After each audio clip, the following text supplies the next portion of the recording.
What's up, everybody? Are you overwhelmed by the never-ending supply of depressing bad news? Well, let's refuel our tanks with 7 recent positive stories. This is Giddy News for the month of June 2021. The social supermarket is like any regular store, except everything is free, is the Giddy News headline, courtesy of the Optimist Daily, and a link to the source will be included in the description below. The New Zealand capital of Wellington is now home to a supermarket where everything is free. This unique food bank, called the Social Supermarket, is run by Wellington City Mission, an organization founded in 1904 to respond to the needs of the community. The idea behind the Social Supermarket is to provide food support to the community while giving people the opportunity to choose the food they like and know what to do with. To shop here, people simply declare who they are and what their situation is, and then they make an appointment. Points are allotted to people based upon their circumstances. Instead of prices, items are assigned a value, with 1 point being the least expensive goods, and 5 points representing items that are worth more than $10. There is also a bin full of items that do not count towards the points total. Wellington City Mission hopes that the Social Supermarket will be a space that generates critical conversations about the cost of living and the impact of income on food security. Once called crazy, Indonesian eco-warrior turns arid hills green, is the Giddy News headline, courtesy of Heru Esperanto with Reuters, and a link to the source will be included in the description below. Indonesian eco-warrior Sadiman has turned barren hills green after 24 years of effort. The 69-year-old has worked relentlessly to plant trees in the hills of central Java after fires nearly dried up its rivers and lakes. The long and wide-spreading roots of at least 11,000 banyans and ficus trees Sadiman has planted over 600 acres help to retain groundwater and prevent land erosion. Thanks to his efforts, springs have formed where once there was barren and arid land, and their water is piped to homes and used to irrigate farms. At the beginning, few village residents appreciated his work. People ridiculed him, and some even thought he'd went mad. Sadiman responded, "I hope the people here can have prosperous lives and live happily." San Diego man reunited with wallet lost in Antarctica 53 years ago, is the Giddy News headline, courtesy of Pam Cragen with the San Diego Union Tribune, and a link to the source will be included in the description below.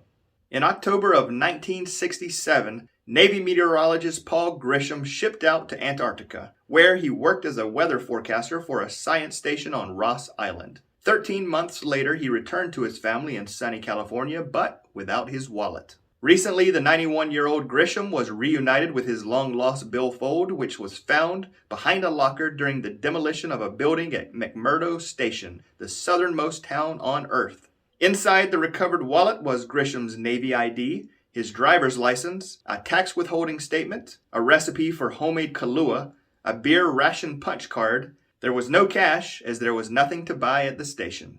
Yemen's microgrid girls power community amid war and COVID-19, is the Giddy News headline, courtesy of Veronique Mistayin with Al Jazeera, and a link to the source will be included in the description below. Last year, Huda Othman Hassan and 9 other women set up a solar microgrid in rural Yemen. The project is one of 3 the United Nations Development Program helped put in place in frontline off-grid communities in the war-torn country. Now, the solar microgrid provides the community with cheaper, clean, and renewable energy, while also tackling another major issue in this part of Yemen, helping women earn a stable income and gain new professional skills. Iman Al-Hamli, director of the station, said, "At first they made fun of us, that we want to do men's work. But now our community is respecting us as we are business owners. Now they want their women to participate and succeed like the microgrid girls." Teenager makes bow ties for shelter dogs to help them get adopted, is the Giddy News headline, courtesy of Alastair Mason with the Evening Standard, and a link to the source will be included in the description below. A teenager is helping dogs get adopted by making bow ties for them to stand out to potential new owners. 14-year-old Darius Brown started producing the dogware in 2017 in the wake of Hurricane Irma, when he discovered many dogs and cats from Florida and Puerto Rico had been transported to shelters close to his home in Newark, New Jersey. His aim was to help the animals get adopted after discovering that some might be euthanized if no home could be found for them. Darius said, "It hurt my feelings a lot, so I made my mission to help as many dogs and cats in the world as I possibly can." By now, Darius has made an estimated 1,000 bow ties. He has also made ties for the pets of a number of famous people, including President Joe Biden's rescue dog Major. Scientists develop laser system to remove cancers without damaging healthy tissue, is the Giddy News headline courtesy of Lucia Binding with Sky News, and a link to the source will be included in the description below. A new laser system may revolutionize the treatment of cancers and help surgeons remove them without damaging healthy tissue.